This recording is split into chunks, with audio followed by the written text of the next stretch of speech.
ready for the Bob Graham Experience. Get ready to geek out on this episode of the Bob Graham Experience. My guest is Jennifer Dodson, who's a fractional chief marketing officer and concierge marketer. She's in the Baltimore area, and she is a wealth of information. I was going back and I was looking at our interview. We talk about branding. We talk about what makes good marketing. We talk about some strategies, some things that work, some things that don't work. You're going to want to really listen and watch, because this is something that she just gives it all, that you could really improve your marketing just by paying attention to what she says. So here comes my interview with Jennifer Dodson on the Bob Graham Experience. Here we go. Hey, Jennifer, thanks for being with me. I really appreciate this. This is great. We've got so many things in common. We both went to Towson University. We both taught there. We were sharing some war stories a couple of minutes ago. But I want to get into the easiest question for you of all. I want you to explain your trajectory to how you got to what you're doing right now, because it's fascinating. You are not the traditional, you're not the A, B to C person. So walk me through how you got there. Sure. So, education-wise, I got my degree. I got my art degree from a liberal arts school and my business degree from an art school. So I kind of flip-flopped that. I call it my creative business degree and my practical art degree. Okay.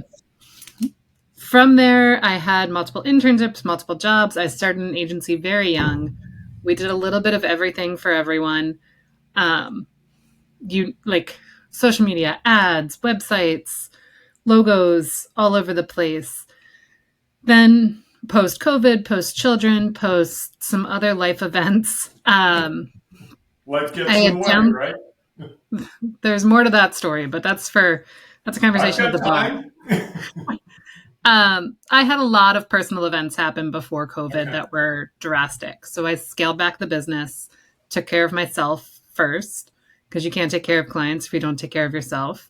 And then post-COVID, I was like, well, let me get back into this. I reached out back to former clients and kind of accidentally fell into this model of a fractional CMO.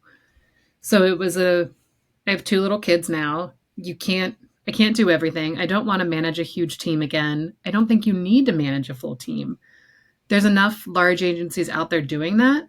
But for a small to mid-sized business, you need someone that gets the big picture. And it doesn't make sense to eat up a huge portion of your marketing budget for that strategic leader. You just need someone that can come in and oversee what's happening, tag in the right people, hold those people accountable, follow up on all the details, and ultimately drive results for the company.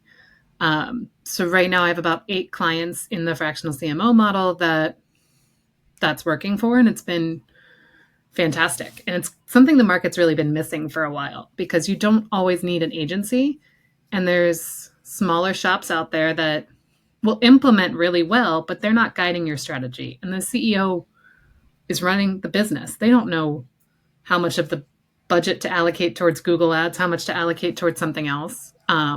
And that's where I can come in. So a couple of questions. One, you said small to mid-size. Can you define that for us? Because everyone has their own definition. That is very true. My clients currently range in revenue from about 3 million to 80 million. Yeah, that range. Okay. And sorry, I didn't mean to. No, you're good. Have they had marketing in the past, or they did it themselves, or they had someone doing it on staff and they couldn't handle it, or they just get up one day typically and go, oh my God, I need to have marketing? All of the above. Okay. They've had people in the role that burned them, wasted money, didn't do any kind of attribution of where a lead's coming from. How do we know this is contributing to the bottom line? They didn't get into the CRM to see how this actually works for them. The old shotgun approach. Yep. The company that,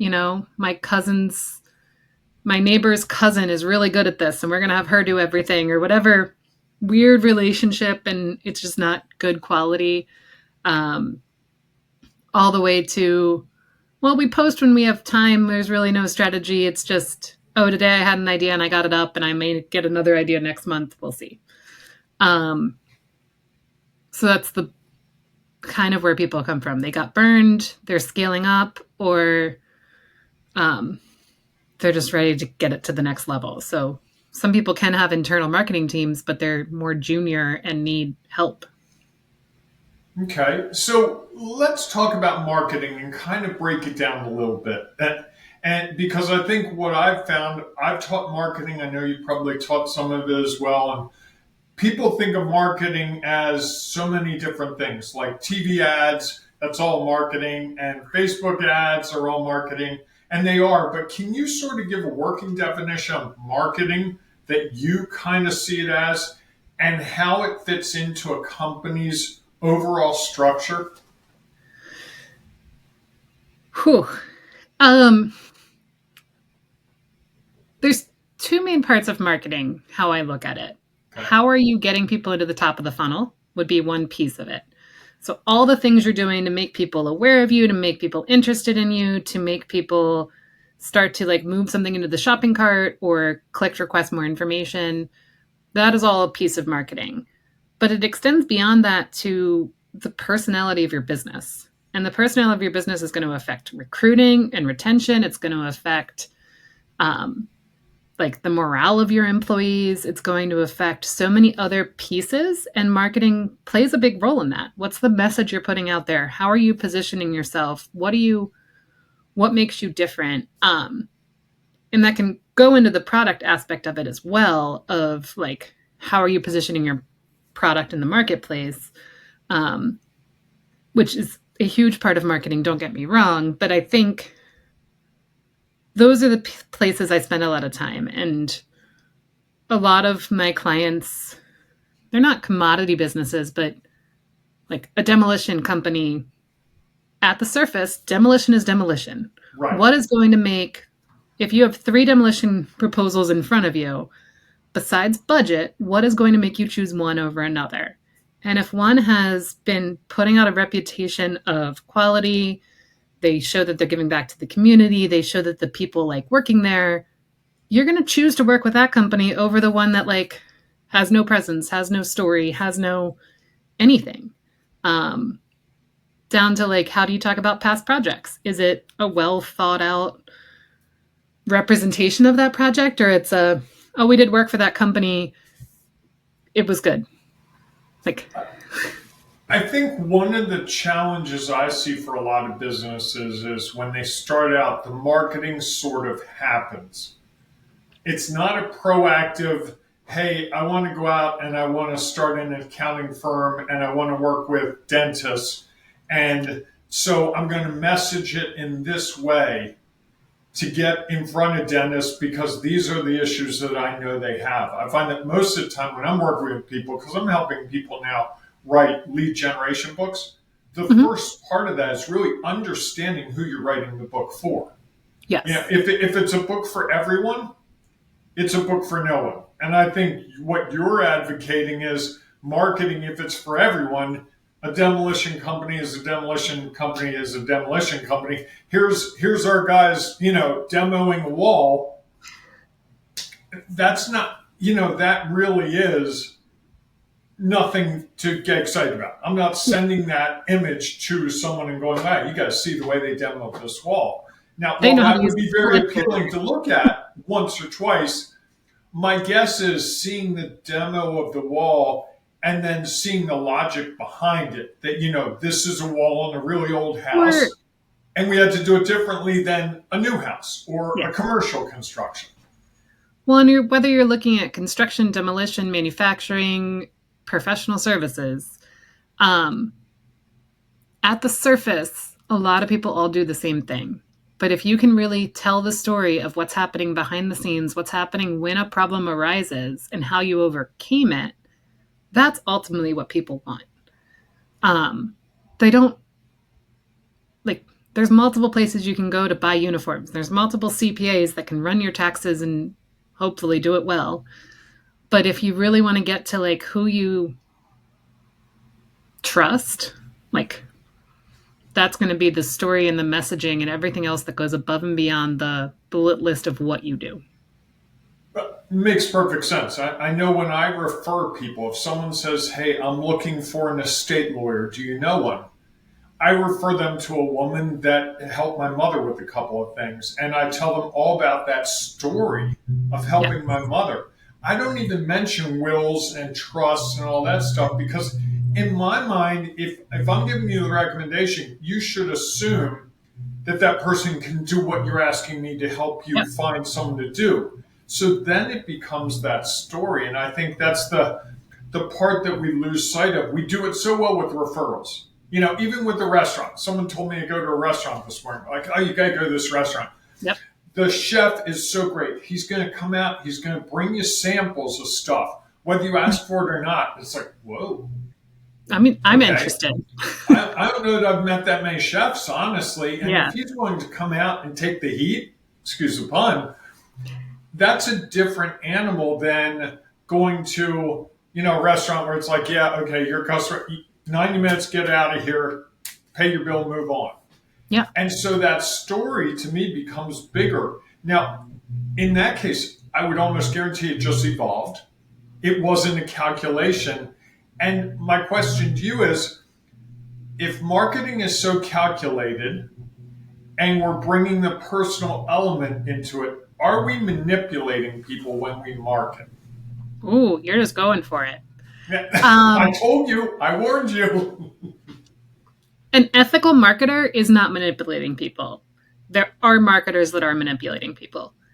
The clickbait articles, the like misleading ads, that there's so many pieces to it that are unethical. And now there's a growing trend when you're trying to protect the bottom line of like kind of playing with that line. Shrinkflation's a great example, like new packaging. And we're focusing on the fact it's a new packaging of your Tide laundry detergent. And this is great. And it says how many loads it does. Well, if I look back at a receipt, I bought a much bigger bottle for less money 2 years ago, but you're promoting this as new packaging. And I'm just supposed to be like, oh, great, this is what I need. So marketing can be deceptive in that way. But if that's what you want, find a marketer willing to play those games. If that's not what you want, find someone who's going to work ethically. Do you have people ask you, it sounds like you work ethically, and I have every assumption that that's the case. Do you have people that push that line with you and say, hey, what if? And I don't personally. Okay. I would fight back on that. I think in some cases, I mean, the shrinkflation with Tide laundry detergent is one thing, but if you had an employee pass away, like, we just need to address it, and we need to be front and center and not pretend like, oh, well, the employee was not paying attention, it's all his fault. Like, right. You can't just be human. Okay. What about you're an artist. What about the artwork side? It's so easy now to go to an AI tool and create an image. I have a friend who posts on social media all the time with an enhanced image of herself. I've seen her on, interviews like this, and it's like, I can see where that might be her somewhere, but if you met her at a party, you would be like, you've embellished. Well, I even remember a good friend of mine was trying to get a headshot done in the early days of AI, and she sent me options, and I'm trained to notice. I'm like, your eyeballs are different sizes in this photo. Your ears aren't even in this photo. Like, it doesn't even work like you. Now that AI is getting better and better, it's getting harder to tell if you use it well. And I was just at an AI marketing conference, and one of the sessions that keeps playing over my head is the copyright aspect of it. If you put your image through AI and ask it to enhance it, you sort of own it. You may not fully own it. No one knows yet. They're still working on what that means. And Yep. if somehow someone could prove that AI used your image as a source file for the manipulation you had, there's infringement there. It's no different than if I took your photo and tweaked it. There's a level you can tweak it and use it for fair use and for art, but there's a level where you're infringing on someone's copyright, and that's going to continue to evolve faster than Harvard lawyers are going to figure it out. Like, it's going to... Or maybe slowly, because it's so new and it's so hard to reconcile. I mean, I've looked at some of the copyright issues. You have the same issues with content. If I go to AI and say, hey, write me a 2-paragraph blurb about Jennifer. Yep. Well, odds are it's going to pull from your website. It might take a sentence, it might take a paragraph. It might go from an article that was in a publication where you were interviewed. I have no idea the provenance of that material. Mm-hmm. And so I use it and go, well, I went to AI. And next thing you know, you call me and go, hey, Bob, you kind of stole a paragraph from my website. What's that all about? And the fines are really high. I'm sure you've played the game with Getty Images where they go and I paid for some images that we thought we owned that we didn't, that Getty said we own. And it gets really expensive really fast. And I think that might be... I think marketing these days is becoming very complicated. As you and I were talking about before the program, you can't just go and pop an ad on a Saturday morning on Google for your, accounting firm to use it all over again and go, hey, I'm going to get some clients. Someone on TikTok this morning told me they have the 10-step guaranteed foolproof plan to grow your business. Just pay them $100. Send me that link. I'm looking for that. $100, and I'll give you the foolproof plan. I'm like, ugh. That's the other hard part of marketing right now is there's so much noise out there of just do this and it's going to get you results. Just do this and it's going to get you results.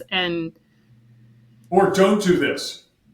Yeah, but the converse. The CEO will come to me and say, don't use CMO. That's going to cost you. The CEO will come to me and say, I read this article. Why aren't we doing this? And in some cases, I'm like, cool, thanks for sharing. I'll look into it. And in other cases, I'm like, here's the reasons we're not doing this. Like, it's not in your budget. It doesn't make sense for your audience. Like, your audience isn't in that space, or they're not doing that thing. And it's a shiny object.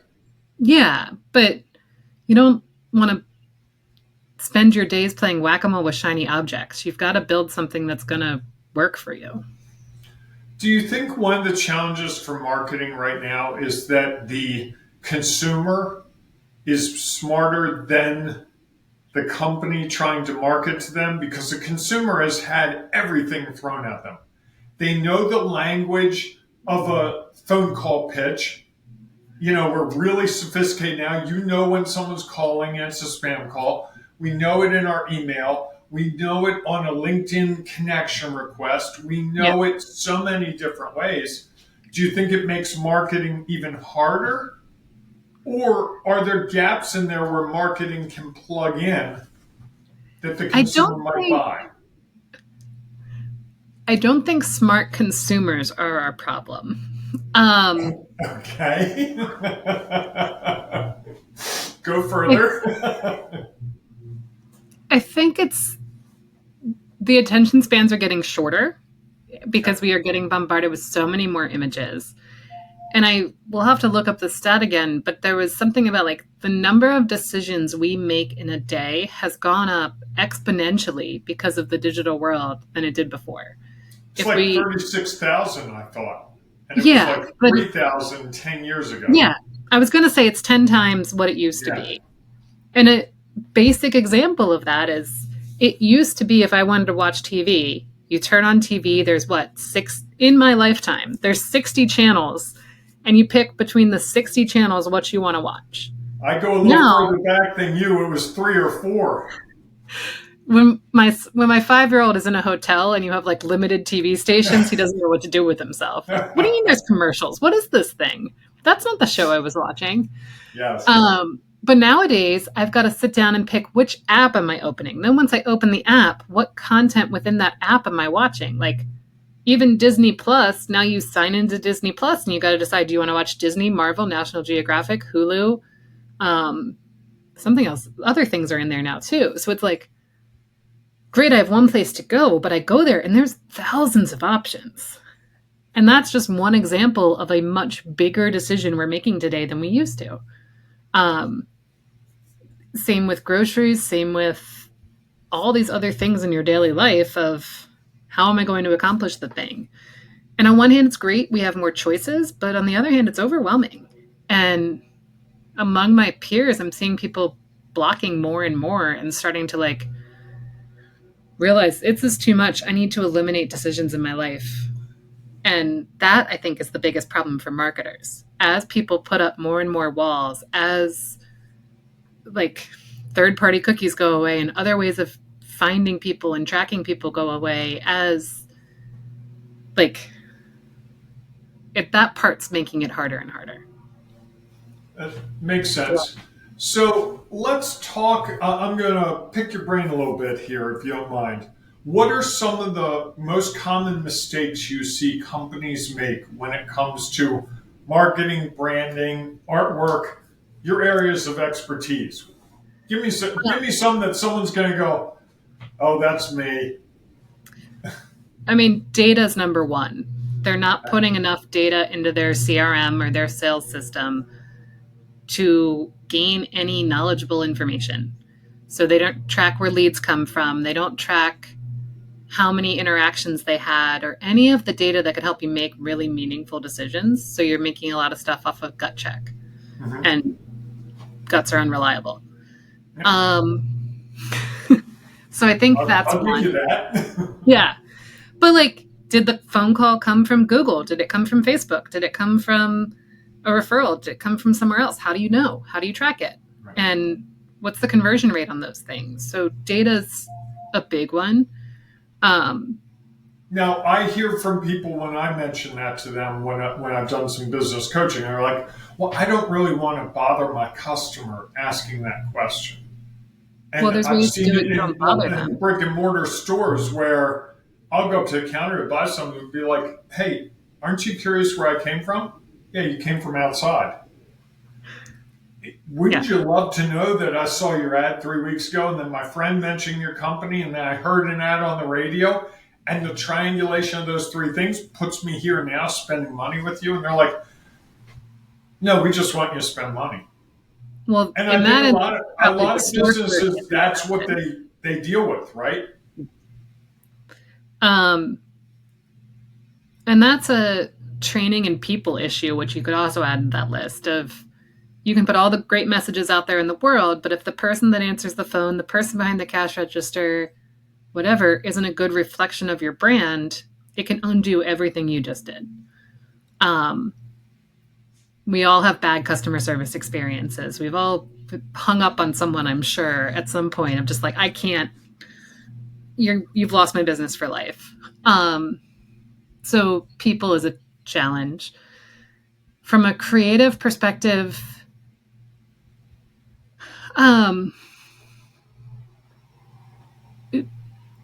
this one's interesting because I see people being sloppy. They're rushing things. I can tell they created that thing with Canva because it looks like it was created with Canva. It's got that piece of artwork. I'm in trouble. That hit close to home. Keep going. You got to edit it enough. It doesn't look like Canva. I use Canva.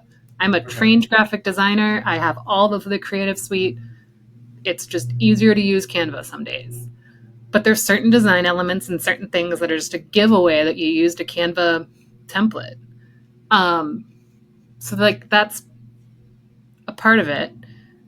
More and more typos are getting through people. I've been guilty of this myself. But I think also consumers are looking past a little bit of this. You look at influencer marketing, it's polished, but it's not like fully polished. They're walking down the street holding a phone and it's bouncing a little bit. And that's what people want to engage with. Not the like, my lighting was perfect. I had this whole scene set up. The twig on the branch in the background is like in the perfect spot. That's what I'm going to buy. Like that feels inauthentic now.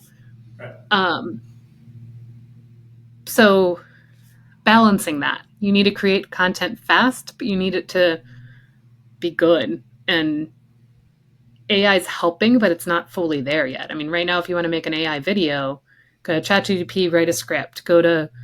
You've got to train ChatGPT on that script. Then you've got to upload assets to a video tool and put that together. And then you've got to do some post-script editing to like pull it all together. In 10 years, that may not be the case. You go to one tool and say, I want a video of our CEO talking on this topic, put it out there, but then what?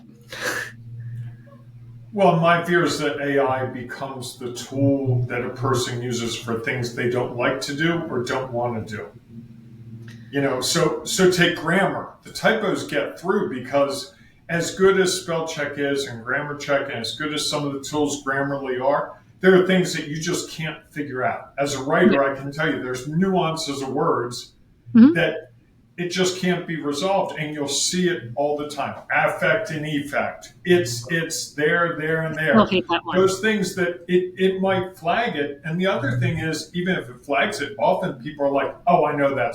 It's wrong, I'm right. You taught college, you know what it's like, where the student's convinced they know because someone told them that I'm rule. so grateful I stopped teaching before AI. But here's the thing with AI, and leading into that example and all the tools that we have. My brother's a high school math teacher in New York, and he has students that try to get AI to do their homework for them, basically. And like, here's the problem, give me the answer. But they don't have enough of the critical thinking to know, did I ask the question right? And does the answer make sense? And the same thing can be said for everything we do with AI today. Did I prompt it properly? And am I looking at it and reviewing it close enough to know this is good or not? And another example there would be photography. Took photography class in college, ISO, shutter speed, aperture, all of those things. I'm familiar with them.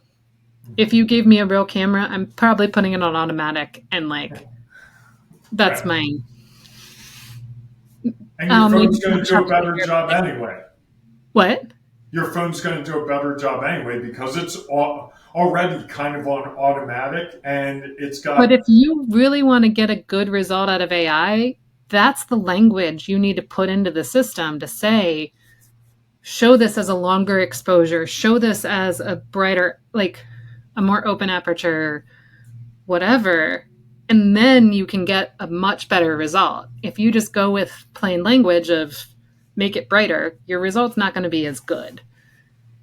So the trick will be, how do you know enough to give it a good prompt, evaluate it, test it, and use it? So you and I are far enough along in our careers, we've done it the hard way. So presumably we can use all that that knowledge to evaluate this is good or bad. I need to tweak my prompt. I need to do something different. People just coming up don't have that skill yet. They haven't learned it the hard way, but they're going to be expected to turn around in a very short amount of time. Oh yeah, it is tough. I'm always amazed. I remember dark rooms back when I worked in newspapers back in the late 80s, early 90s, and you take the picture of the fire. I was working for a weekly newspaper, take pictures of the fire. They develop them in the dark room, and then they pick the picture, and then they do all kinds of magic to get it to be black and white so it could go on the page with all the dots. And now it's all digital. Yeah. And I was at a wedding recently, and I was talking to a photographer, and I'm like, oh, how many images are you going to shoot at this wedding? She's like, oh, probably 4,500, 5,000. Yep. And I'm thinking, if it was when I got married in 1988, I think we got to look at maybe 100 pictures because just was film was expensive and you didn't have unlimited space. And I think that's one of the things that we struggle with messaging, whether it's a long form thing like a press release or a Facebook post.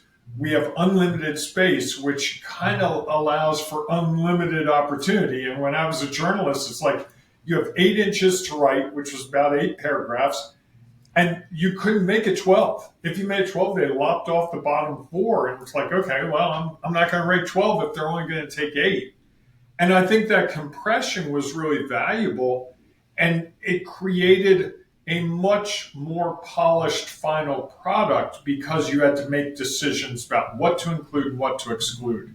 And I think so much of what I see now is like, oh, well, we can just, our website's unlimited space. So let's have an about you page, an about me page, about us page, and about, here's my dog Sparky, and let's talk about Sparky. And it's like, I'm sorry, you're not, Sparky has no relevance. And if Yeah. that's your connection to people, why isn't it front and center? Call your company Sparky and be done with it. Well, and I mean, I'm on the board of a nonprofit, and we had a meeting last night about fundraising, and someone was rightfully beating up the website of the company, not someone on the board, and saying like the buttons aren't in the right space, the calls to action are hidden, this whole layout just isn't going to motivate anyone to donate. And I challenged her, going back to that data piece. I was like, but do we even have enough people on the website to make this matter? Like, Right. Are people getting to the donate page and being like, the order of this isn't for me, I'm out? Or are they not even coming to the site? And that's some of that data critical thinking piece that is hard to find. I mean, I've hired plenty of marketers through my time. I've helped with recruiting for clients and getting people involved in things. I've worked with countless partners. A lot of marketers like the creative side. They don't know the business side. They don't know the analytics side. And if you can't tie all that together, and now more than ever, it's not just, does this look good? It's, does this look good and is it going to work? Right. Does it accomplish the objective that you set out? But so often it's like, well, we just put the same stuff we had on our website in 2008 onto our website all these years later because, we don't want to rewrite it. Do you think a company even needs to have a website right now? I know more and more restaurants and barbershops. Restaurants should at least put their menu online. If I can't see your menu, I'm not like. But Okay, they'll have it on Facebook. They'll have it on Open Table. They'll have it on Uber Eats and all those Toast, all those services. It seems like more and more the website is almost for dinosaurs. And I say that as a dinosaur. I invest time in my website building it out. And sometimes I think I'm building it out just to be able to say to myself, I have a website because that's what I had to have. I know my website is not telling my story as good as it could tell my story. It's validating that we exist. And the whole LinkedIn profile do that though?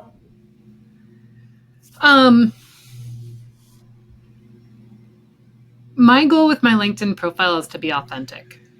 Okay. And I think it's doing that well. Now, I think I'm being very authentic. It's really well done. Yeah.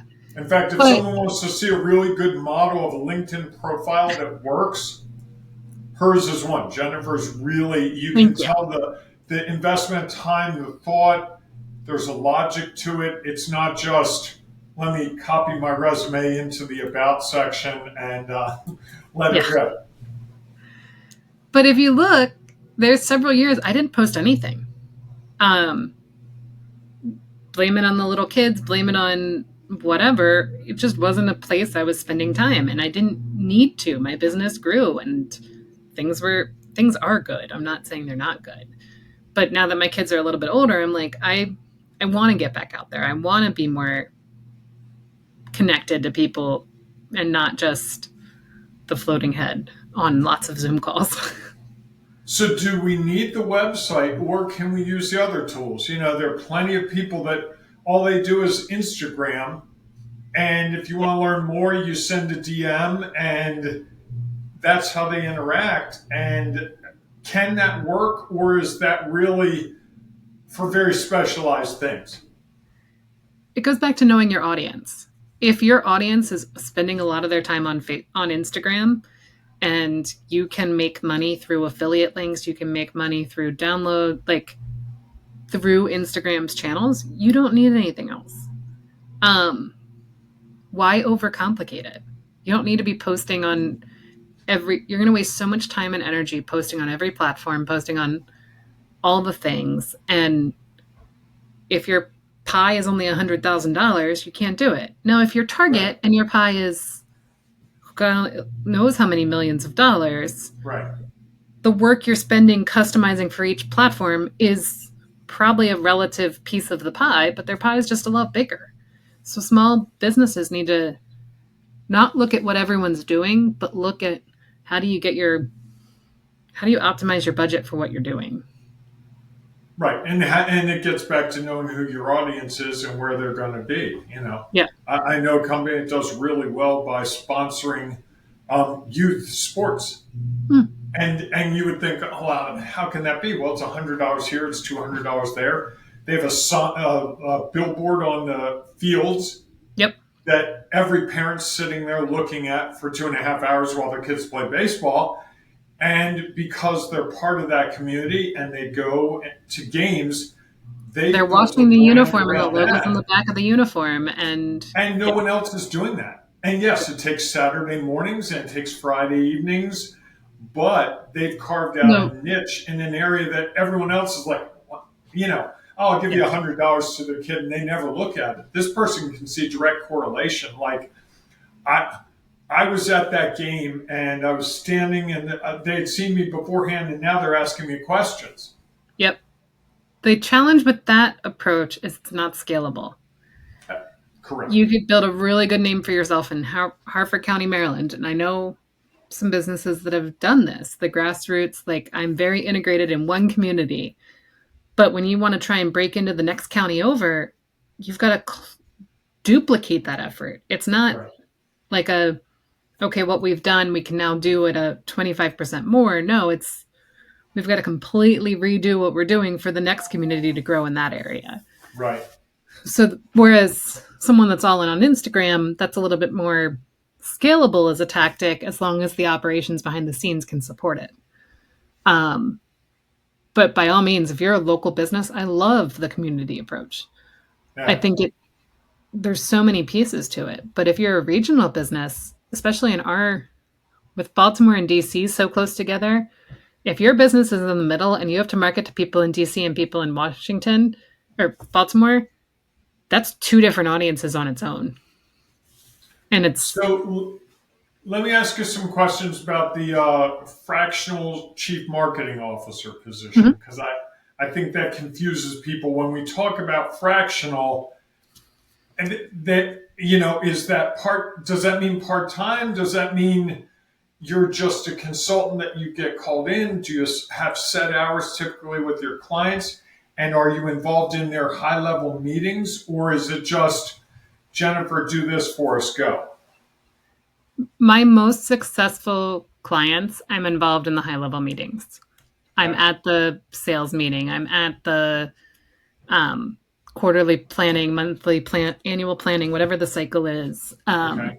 I'm involved in risk management committee. I'm involved in HR discussions. Like I'm a part of the senior leadership team, but not 100% of my time. Because So what percentage of your time, how many hours do you devote to that client in a week? I mean, it sounds like a lot of time. it depends on I kind of have developed packages. So are you Okay. a larger package would have more hours, a smaller package would have fewer hours, down to a phone a friend package of like, we'll do a call once a month. I'm not really doing much in the middle, but forward me your analytics, forward me your data. And when we have that call, we can like talk about what's going on and point you in the right direction, but you're largely doing everything yourself. And So, that might be a good way for someone to dip their feet in the water. yeah. Rather than, oh my God, I'm the owner and I've got to figure out the marketing today. Because I can tell you, I spend a fair amount of time creating my own content.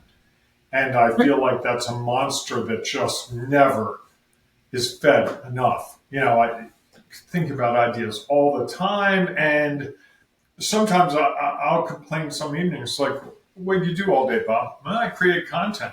Really? How many clients do you talk to? Oh, this is Monday. I don't usually talk to clients on Monday. It's content day. And then Tuesday morning comes and it's like a little more content. And I think and what happens to so many people, I think, is they do that content for a little while. They're all enthusiastic. Their friends are like, oh man, I love your videos. They're awesome. I love this, that. And then that stops. And then they go, no one's paying attention. Yeah. And I'm out. But I was in the grocery store, or I was in a Panera the other day in my community, and a woman came up to me, hey, Bob. I had no idea. I'm like, I'm sorry, man. Yeah. Turns out she's my health insurance broker. We've never met in person, but she knows me from my social media. Okay. And it was like, whoa, that's kind of cool. And I think that was a reinforcement to me that all that time invested actually is yielding recognition, awareness, and it led to, hey, let's have coffee. Because they had questions for me based on what they'd seen about me. And when you talk about that, do they know, like, and trust you? I think you can really do that with good social media marketing, not just throwing anything that comes up, but really thinking about who's my audience, what is it that they need from me, and what are their challenges, and how can I at least help them understand? I try to help people understand the challenges more than the solution. It's like, if you understand why AI could be bad for your writing, you might actually contact me and say, hey, I would like you to help me with some of my writing. Yeah, a book sounds like a great idea, Bob, because I didn't realize it's really hard to do webinars now, or no one has time for webinars, and a book lasts longer. So really getting the person to understand, and you can't do it in one video. Because I've worked with people, and I'm sure you have too, where it's like, okay, put this in, put this in, put this in. And it's going to be like a 7-hour video that no one's going to care about. No. I think also, I mean, if you think of why you buy the brand of shampoo you buy, why you buy the brand of toilet paper, like there's so many little interactions and things that have contributed to that over time. It's not one message. Right. And that's where social media can help, is you're constantly reinforcing the ideas that and the key points you want to get out there. The challenge becomes balancing good enough. So you and I could spend all day on one blog post and make it a really good blog post, and it might be the best thing I've ever written, but I might have been better off building 8 blog posts and breaking that up into smaller things, or just accept, like, I'm going to give myself 1 to 2 hours to do this one thing, and then I have to stop. So how am I going to approach this so that it gives me 2 hours worth of value? In an instance there, I was talking to a CPA that was doing a lot of personal branding. They work for a large firm, but everyone's largely on their own for bringing in customers and maintaining their customer relationships. The person was spending a ton of time on videos that were very timely. So something about a professional sporting event and how it ties into finance. That's great, but when that specific event you're referencing is over, and it wasn't like as broad as the Super Bowl, it was like one very specific thing, that content is no longer relevant. And now you've spent all this time filming, editing, tweaking, scripting that piece, and it's great, but it's not going to last. It's not going to refuel the algorithm every month compared to other things you could do that have more of an evergreen approach. So those are some of the other things. It's just hard. It's constant balancing game. Yeah. And I want to go in a different direction, because we had a little logistics problem with this. It didn't start when it was supposed to. I think my fault, and I apologize to you. But you told me in a message that you had moved on to other stuff. And then I asked you if you could still do this. And you said, I've allocated time for this. Can you talk about how you manage your time? Because I would assume with 8 different clients, with 2 children, and all the other things that you have going on, how do you make your day work? Because so many of the people I talk to are like, I don't know how people manage their time. You clearly, I can tell just by the way you're engaged now, you're present. We haven't had a 5-year-old in the background yet. There's still Thank time. God. Well, he's in kindergarten, and we have a really good daycare now or preschool for my other kid. Okay. I was not always. How do you manage your days? A lot of triaging. I can have the best laid plans of how my week is going to go, and inevitably something comes up where you have got to triage across all clients. All right, this has to happen because it's very timely, but it's not maybe the most important or impactful thing. So let me give it the amount of time it needs to address it because it's timely, but not overcomplicate it because there's this more important thing I need to work on that's going to take time and energy and what have you. So organization is huge. A really good project management system that can keep track of everything, keep notes, keep due dates, keep things together. What And do a you lot of use? open, I'm curious. What's your project management system? uh, right now, ClickUp. Okay. I was in Asana. Asana had some limitations that were becoming more and more of a problem as the business Okay. got more complicated. Um, ClickUp was very customizable. Okay. But like any system, it's how you use it that's going to make a difference. So I have one person Sure. on my team, and her and I have had to have a lot of discussions like, okay, I understand why you use it this way. Do you understand why I'm using it this way? And where are we going to meet in the middle to make sure this works for both of us? Right. Um, so that's really important with any kind of system. Do you integrate your clients into your project management system typically? No. No. Okay. How do you So, interact with them? Because I'm sure they're reviewing things, they're sending ideas, they're sending content, that you're kind of in and out. How do you manage that whole ecosystem, if you will? um, I would love to tell you that like there's a very clear, simple, cohesive plan, but I have clients that will text me something that's like super important. They'll call me while like after hours or like so it is constant priority shifting and constant juggling of everything. Um and it's not easy. I mean, finding an employee to join the team when I'm like, so I need a unicorn that's purple with orange wings and like poops rainbows. Like ultimately, I love the person on my team, but like you're not going to find everything and they're not going to be able to be a Right. strength at everything. So you got to play to each other's strengths. She's better at like taking the time to review something and audit it, and I can kind of quickly churn and burn, hand it off to her, be like, finish this. Like, I have this idea, take it to the extra mile. Um, but I can also pull her off other things, and you've got to be nimble. Yeah. I, I think that's it. And you said poop, which shows me you have young kids. Yeah. So in a minute, we're going to do the Bob Graham experience. I didn't warn you about this, but I have some set questions I ask everyone. It'll be fun. You'll be okay, I think. But before I do that, I would love to give you the floor. I've steered the conversation. I'd love to allow you the space to talk about whatever you want to talk about. Talk about your business, talk about your nonprofit, talk about whatever suits your fancy. And believe it or not, I'm going to be quiet until you stop talking. So go. Um, there's so many ideas. My head just spun. And I guess ultimately my advice to a CEO would be find someone that is looking at the analytics as much as they're looking at the creative. And that's where you're going to get better results with marketing. If they're only looking at one piece or another or too focused in one space, you're going to run into a challenge.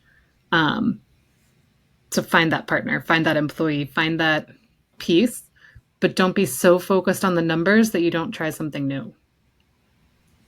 Okay. And how can we help you specifically today? What it and remember this will have a shelf life. What could we do for you? Um, if you know someone who's, Babysit your kids. well, careful what you wish for. Um, Touche. yeah. Um, if you know someone who is struggling making sense of their marketing, give me a call.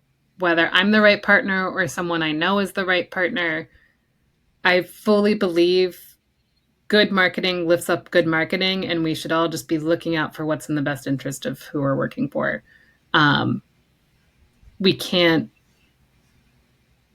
keep supporting people that aren't delivering. And if you have a partner that's not doing their job, force them out. Find someone better. There's good people out there. How would you even know? I mean, you raised the issue, and you're saying if you have someone who's not good and force them out, get someone new. But what are the things that I should be looking for if I have a business to even know if my marketing person is good? I mean, some of it's, are they asking you questions that are hard to answer? Are they asking you questions that challenge how you've done things? A client I brought on a year ago had a Google Ads partner. He came highly recommended from the person who was in the position before me. The client had no reason to think they weren't doing the job. They were getting a report every month. They were getting like numbers put in front of them that sounded good. But when I got involved and I started asking tough questions, I'm like, this guy's not doing his job. He's not he's wasting money in a lot of areas. He's not thinking critically of how he's dividing up between the different ad campaigns. He's not doing all of these things. And when we ultimately fired him, he actually said to me, I'm really upset. I was looking forward to learning so much from you. And I'm like, I have never been Google Ads certified. I've opened it and I've been like, nope, not for me. I am gonna this is a boundary I'm going to set because it's a full-time job to be an expert in that.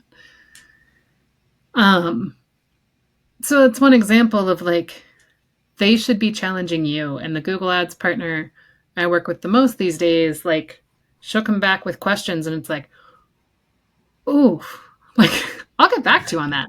Great point. Let me look into that. That's a good marketing partner. Someone that is making you think and challenging you. If you're not constantly thinking and problem solving and evolving, you're going to fall behind. Okay. Wow, that was a great answer. That was some serious wisdom. All right, are you ready, Jennifer, for the Bob Graham experience? Bring it. Okay, there you go. I love it. I'm going to ask you questions. One sentence answers, but if they're longer, no problem. All right, I ask everyone these same questions. It's okay, I promise. First off, what's the last thing you read? Besides emails? You answer a question however you see fit. Probably the elementary school newsletter. Okay, I like that. That's an honest answer. I was waiting for you to say a children's book, and I was curious to see what the name was, but I'm sure that was last night, and you've had work since then. We have read the book, How to Throw a Poop Party. Okay, nice. All right, second question. What's your most important inspiration?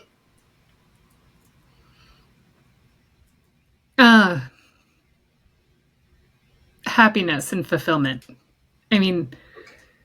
I pushed myself at one point to a point where I was not happy. I thought I was fulfilled. I was chasing something, and that wasn't it. But I know that my career and what I do for my clients is part of what fulfills me and makes me happy. So that motivates me. Okay, nice. All right, what's your biggest daily challenge? Notifications. Emails, text messages, apps, you name it. There's just too many notifications across the board. Okay, you know they can turn off. It is possible. Not good for business, but good for sanity.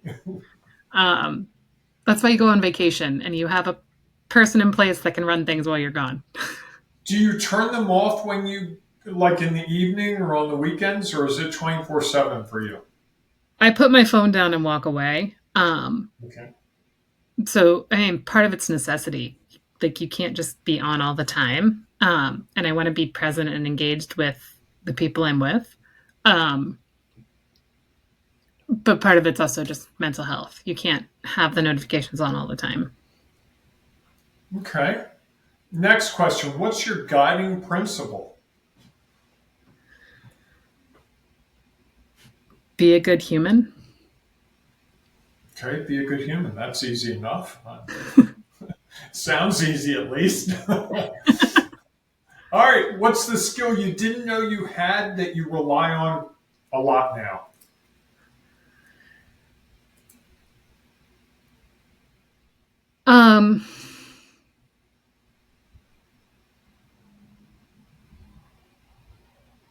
Critical thinking and project management. I Okay. take for granted how important those are until I'm working with someone that doesn't have those skills. And then you see things fall through the cracks. Okay, nice. And then what's a book you would recommend to everyone that they have to read? I need to get back to business books. It's been podcasts lately. One